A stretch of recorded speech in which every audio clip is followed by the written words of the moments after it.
Agora sim. Então, vamos lá. Vamos dar início ao segundo seminário. E, primeiramente, queria dar boa noite para vocês. Eu me chamo Maria Carolina e hoje apresentarei meu seminário intitulado Produção de Vacinas, a Ciência Salva Vidas. Então, aqui trago um sumário com os pontos que serão abordados no seminário de hoje. Então, primeiramente, será abordado sobre a motivação, os objetivos, será abordado um pouco sobre vacinas, sobre a origem, o que é uma vacina.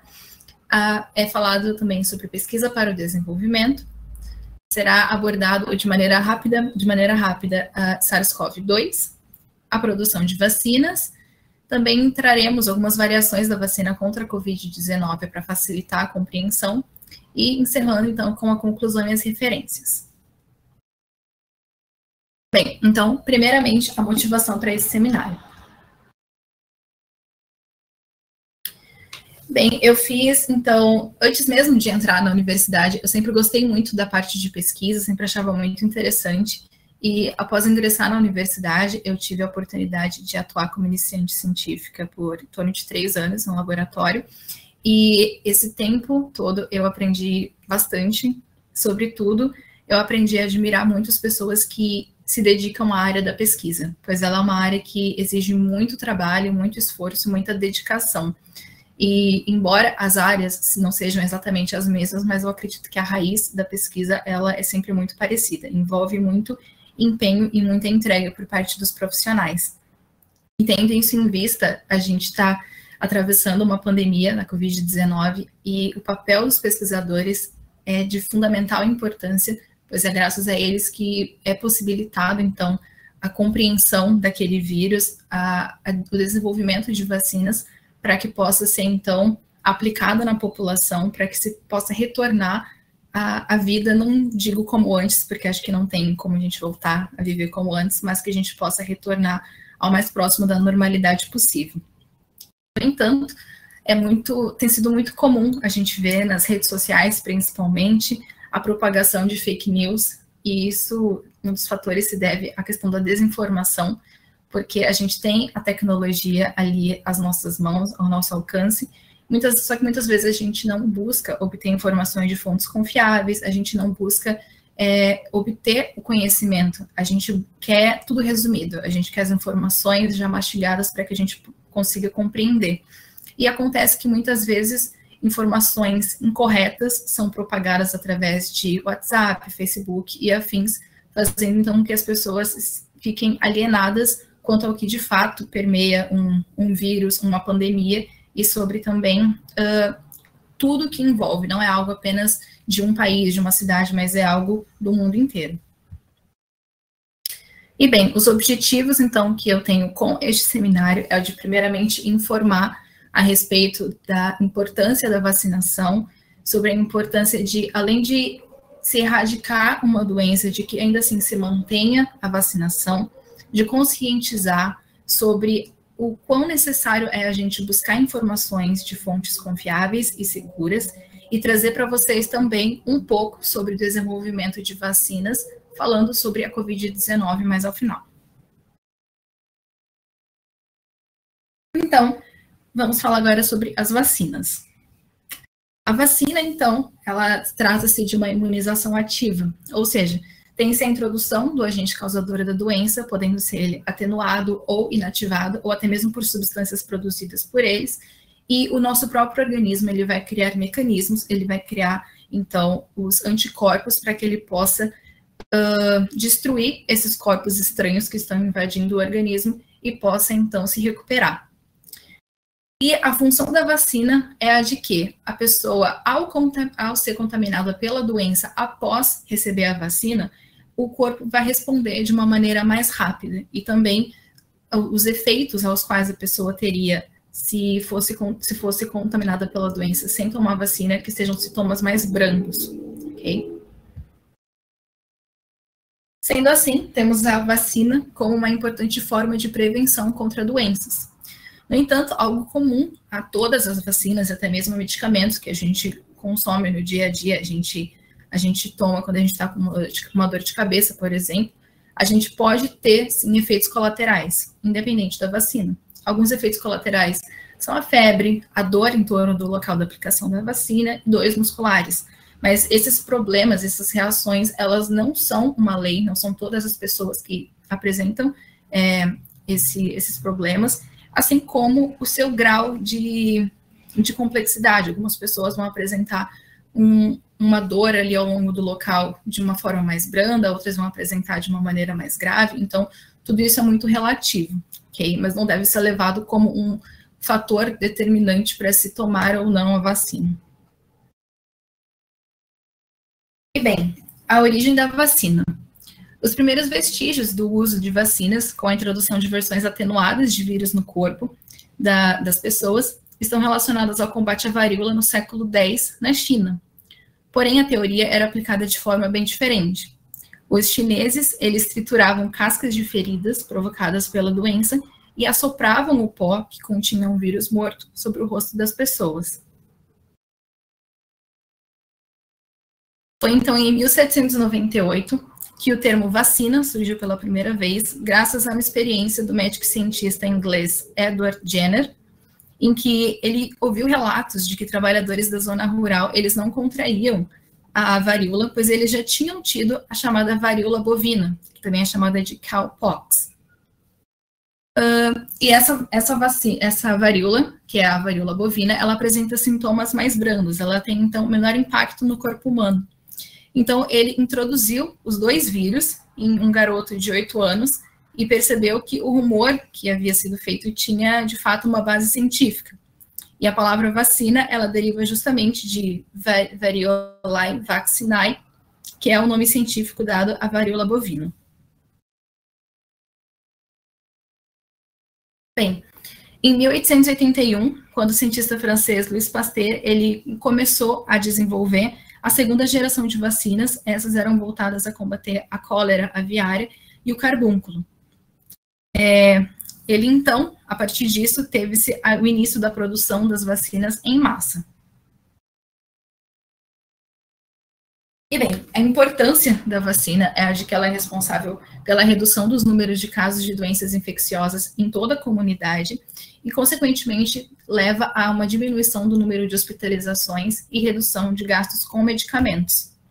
Posterior a tudo isso, tem-se, então, a erradicação de doenças. No entanto, é importante que a vacinação ela se mantenha após a erradicação de doenças, justamente para impedir o retorno dessas doenças já erradicadas.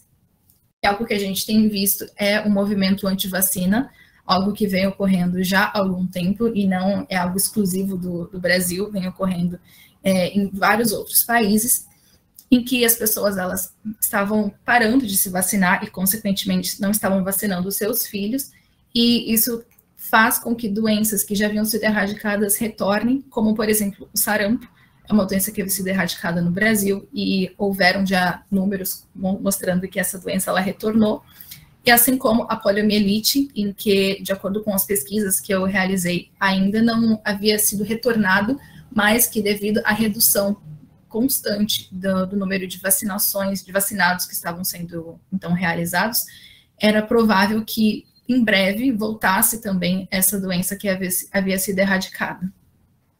Aqui, então, a representação do sarampo, que provoca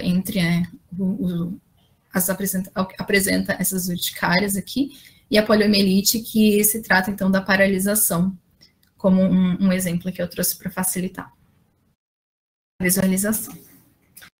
Bem, agora o tópico 4, falando pesquisa para o desenvolvimento.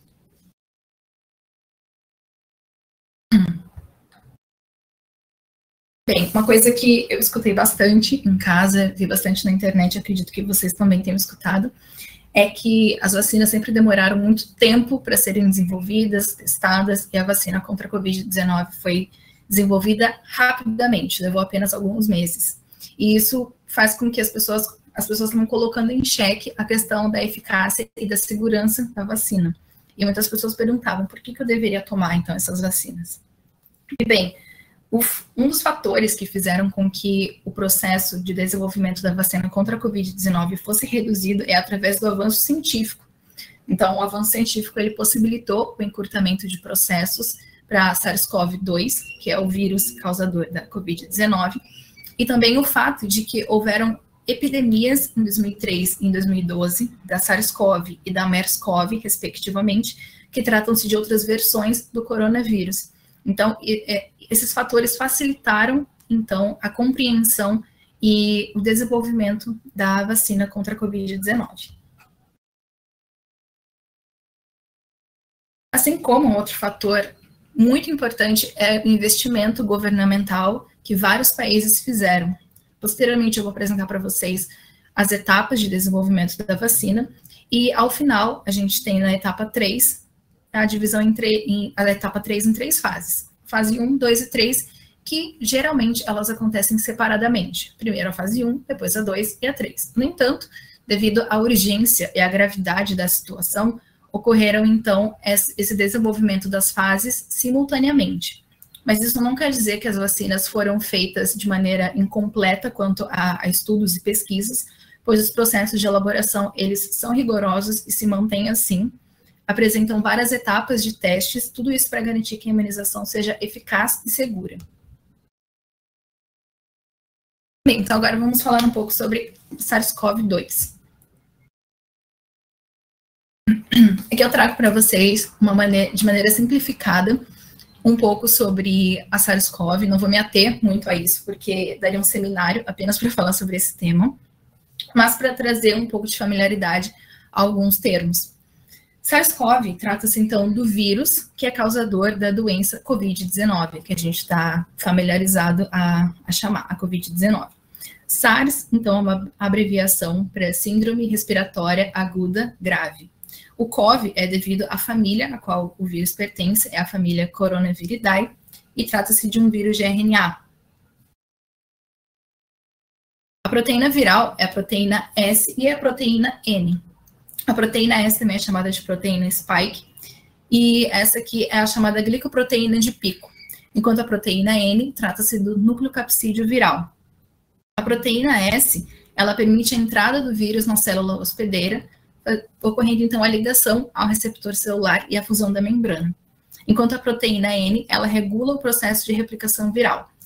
Seria basicamente em que uma proteína, ela permite a entrada do vírus no organismo, enquanto a outra, ela regula o processo de replicação do vírus. Bem, agora vamos falar um pouco sobre a produção de vacinas. Aqui temos, então, etapas do desenvolvimento da vacina. A primeira etapa é a etapa laboratorial. Essa etapa laboratorial, ela consta, então, de pesquisas iniciais e análises de possibilidades, em que aqui tem-se o estudo e identificação do agente causador da doença, são feitos estudos para que se possa chegar à composição da vacina, e são feitos testes in vitro ou com células.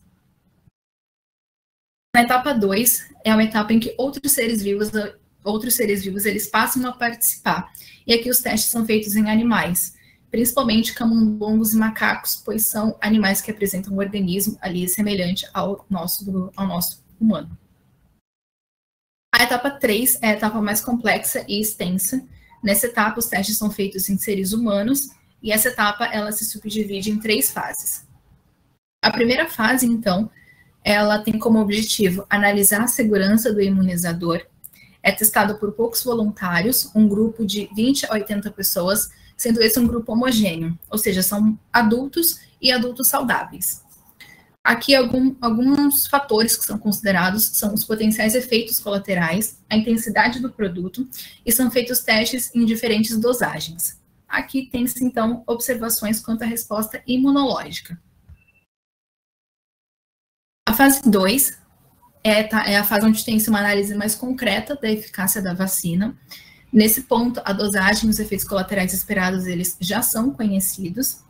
Aqui, o número de voluntários testados, ele aumenta, e o grupo passa a ser heterogêneo, ou seja, começa a variar a questão da idade em que os voluntários eles estão participando, e também nessa fase já estão presentes voluntários que são considerados do grupo de risco. Aqui tem-se a utilização de grupos de controle para garantir, então, se a vacina está apresentando eficácia e o quão eficaz está sendo. assim como são feitos apontamentos na sua segurança e é feito ajuste de dosagem, quando necessário. A última etapa, então, é a fase 3, em que tem a avaliação da eficácia e da segurança no público-alvo. Essa fase são feitas testagens em milhares de pessoas, em que a utilização de placebo é essencial, ou seja, uma parte recebe, de fato, é testada com a vacina e a outra metade recebe uma outra substância que não vai fazer com que ela desenvolva, então, os anticorpos. Tudo isso é feito para testar a eficácia da vacina e, posteriormente, é feita a exposição das pessoas que foram vacinadas, que participaram dos testes, elas são expostas ao vírus como uma maneira de analisar como que o corpo vai reagir quando exposto ao vírus, para novamente realizar uma análise de eficácia. Isso acontece geralmente em áreas de maior incidência, pois são lugares em que as pessoas elas estão em maior contato com a doença. No entanto, após concluir essa fase 3, não é apenas finalizar a etapa e iniciar a produção da vacina e afins. Não. É necessário que as empresas, enfim, os responsáveis pelo desenvolvimento da vacina, eles emitam, então, uma solicitação para aos órgãos regulatórios para que eles possam fazer análises e que eles possam aprovar o uso daquela vacina. Após feita essa solicitação e o recebimento da aprovação, é iniciada, então, a fabricação da vacina em maior escala. Posteriormente a isso, tem-se a distribuição e começa-se, então, a utilização da vacina. Algo importante de se destacar é que mesmo depois de aprovada a vacina, ela segue em constante avaliação e observação. Bem, agora vamos falar sobre variações da vacina contra a Covid-19. Aqui eu trago algumas vacinas que eu consegui encontrar, que estão sendo desenvolvidas, outras que já estão sendo utilizadas, mas eu achei interessante trazer esse ponto, porque eu sempre ficava na dúvida quando falavam, fulano tomou vacina da AstraZeneca, o outro tomou da Fiocruz, e eu ficava um pouco confusa, não entendia muito bem se tinha diferença de uma vacina para outra e afins. Então, eu trago esse tópico para vocês, para que a gente possa se familiarizar um pouco mais com os nomes e com os termos também. Então, aqui trago sobre a Butantan, Coronavac, a Oxford, AstraZeneca, Fiocruz, a Pfizer, BioNTech, a Moderna, a Sputnik V, Instituto Gamaleya, e a vacina da Janssen. Bem, aqui, novamente, para um efeito de informação e comparação também, as vacinas da Pfizer, BioNTech e da Moderna apresentam como tecnologia o RNA mensageiro.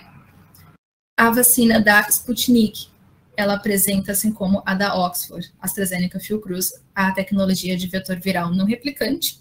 A da Janssen apresenta adenovírus replicante e a Butantan Coronavac, o vírus inativado. Aqui eu não vou me ater a exatamente o que significa cada um dos termos e afins, pois esse não é o objetivo desse seminário, e novamente eu poderia fazer um seminário apenas explicando sobre esses termos. Então é mais para familiarização. E bem, a vacina da Butantan Coronavac, ela tem origem chinesa, ela apresenta eficácia geral de 50,38%. Em pessoas que recebem a vacina e contraem a doença, houve uma redução dos sintomas leves em 70% e dos sintomas graves em 100%. No Brasil, então, tem-se uma parceria com o Instituto Butantan, pois ela foi criada pela farmacêutica Sinovac. A vacina Oxford, AstraZeneca, Fiocruz, ela foi produzida pela Universidade de Oxford, no Reino Unido, em parceria com a farmacêutica AstraZeneca. Ela tem eficácia média de 70%, e no Brasil houve então a transferência da tecnologia para Biomanguinhos, a unidade produtora de imunológicos da Fiocruz. Então, quem toma vacina da AstraZeneca aqui no Brasil toma da Fiocruz, está tomando a mesma vacina, ok? A vacina Pfizer-BioNTech foi criada pela farmacêutica Pfizer em parceria com a empresa alemã BioNTech, apresenta eficácia média de 86%. No Brasil, foram feitos testes em São Paulo e na Bahia, teve o registro aprovado pela Anvisa em fevereiro de 2021 e houve a compra de 100 milhões de doses em março de 2021. A vacina da Moderna apresenta a tecnologia de RNA mensageiro, assim como a da Pfizer. A sua diferença é quanto ao armazenamento, pois ela requer cuidados específicos quanto ao transporte e armazenamento, pois ela deve ficar em temperatura aproximadamente de menos 20 graus Celsius, o que acaba encarecendo e dificultando a administração dessa vacina por alguns países. A eficácia da vacina, de acordo com a New England Journal of Medicine, é de 94,1%, e ela também apresentou eficácia para as novas variantes. Aqui no Brasil não houve realização de testes com essa vacina. Sputnik V, Instituto Gamaleya, apresenta uma vacina de vetor viral, assim como a da AstraZeneca, e foi desenvolvida pelo Instituto Gamaleya de Pesquisa da Rússia. A eficácia, de acordo com a The Lancet, é de 91,6%. No Brasil, a União Química, que é o grupo responsável pela utilização dessa vacina aqui no Brasil, é a representante russa aqui no Brasil, ela protocolou pedido de uso emergencial da vacina em março de 2021. E ela já está sendo administrada em países como Argentina e Argélia, além da Rússia. A vacina da Janssen é produzida pela farmacêutica Janssen, da companhia Johnson & Johnson, e essa apresenta a utilização de uma única dose. Essa apresenta eficácia global de 66%. No Brasil, a Anvisa aprovou o uso emergencial em março de 2021 e houve a compra de 38 milhões de doses em março de 2021, porém sem data de entrega. Aqui, um ponto que eu quero ressaltar é que todas as informações que foram obtidas, que foram inseridas no seminário, foram retiradas de fontes confiáveis, de fontes seguras. No entanto, a gente sabe que é um processo que está desenvolvendo, está ocorrendo, então pode ser que algumas informações aqui que eu passe já tenham sido modificadas, porque a gente sabe que as coisas vão mudando rapidamente, e pelo menos até a finalização deste seminário, essas eram as informações oficiais, ok? Bem, aqui agora eu quero apresentar para vocês um vídeo, é um vídeo com as etapas de produção da vacina, essa vacina da Fiocruz. E qual que é o intuito desse vídeo? Eu trouxe anteriormente as etapas do desenvolvimento da vacina, pois aquele era um processo mais complexo, com mais passos e etapas, e que eu achei mais interessante, eu optei em trazer ele de maneira mais explicativa, e agora trago o vídeo para que seja mais facilitada a visualização de como ocorre. Além de que, cada vacina ela tem um processo específico de desenvolvimento e afins, então eu trouxe ali de uma maneira mais generalizada para que a gente pudesse compreender. Então, aqui eu vou colocar o vídeo para vocês, só um momento.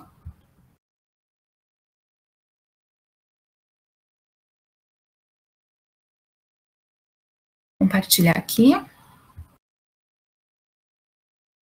Me avisem quando vocês estiverem vendo, e se estiver ouvindo, se estiver tudo ok, por favor.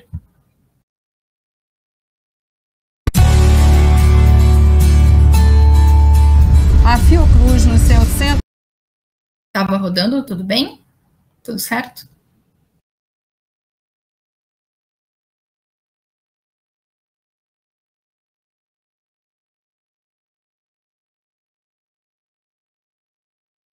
Para a Paula, sim. Vamos ver se mais alguém responde.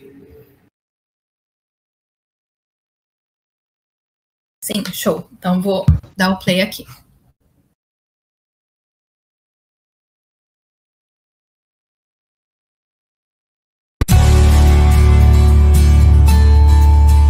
A Fiocruz, nos seus 120 anos, vem desenvolvendo atividades fundamentais no enfrentamento à pandemia da Covid-19.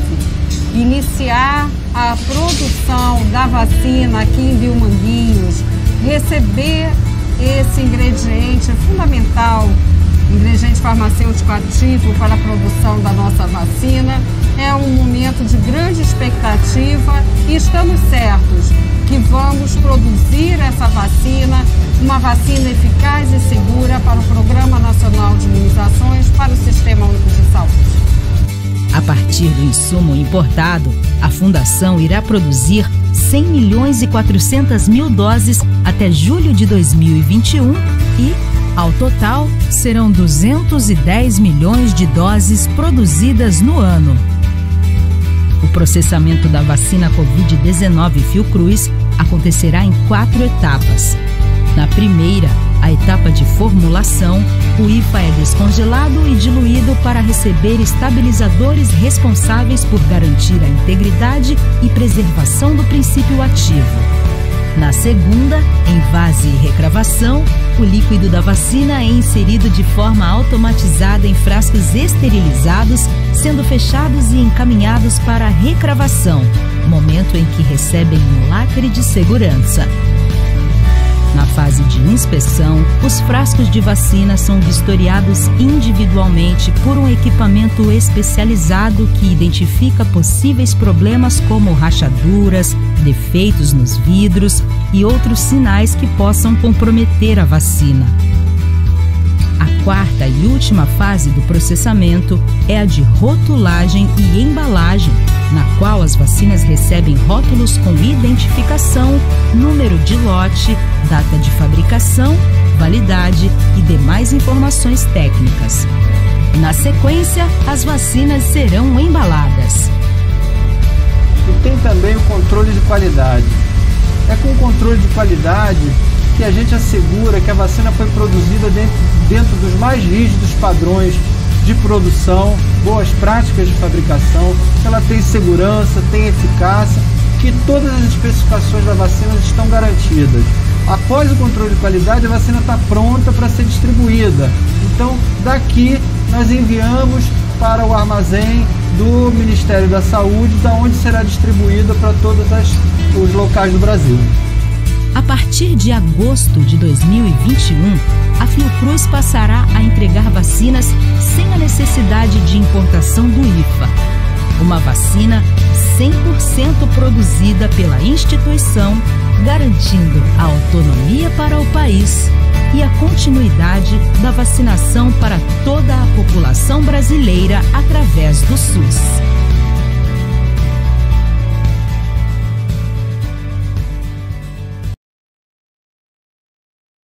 Vou agora retornar para a apresentação.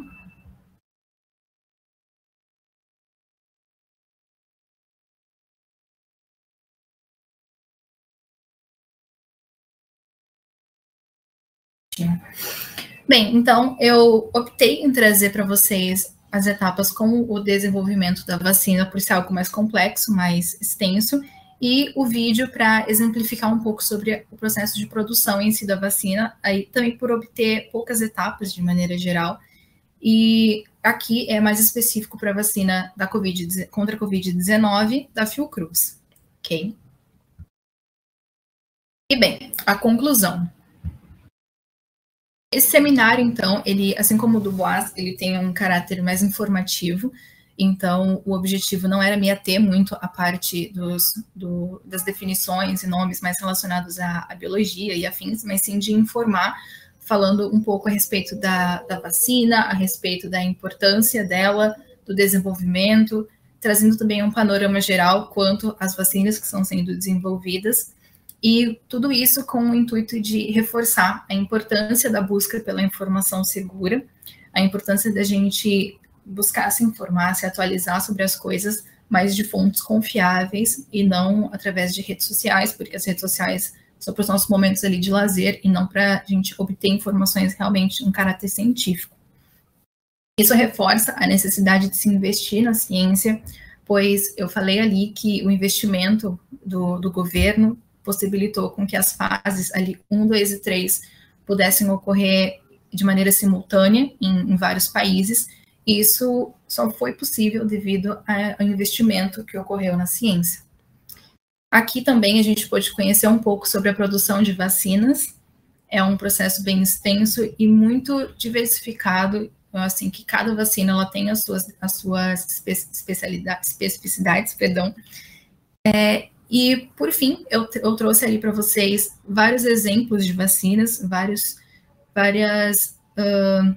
vertentes ali da vacina, de vários países que estão desenvolvendo vacinas e aplicando vacinas, o que serve para mostrar para a gente que não é um problema, não é uma situação que apenas o nosso país está vivendo, e sim o mundo inteiro está vivendo.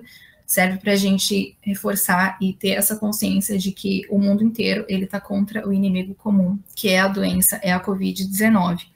e a gente espera que no final a ciência e a vacina elas possam sair, então, como vencedoras. Então, aqui eu trago as referências, algumas que foram utilizadas na elaboração deste seminário, e muito obrigada pela atenção. Obrigada pela atenção até aqui, pessoal. Nos siga nas redes sociais, Facebook, Instagram e também no LinkedIn. Te esperamos lá.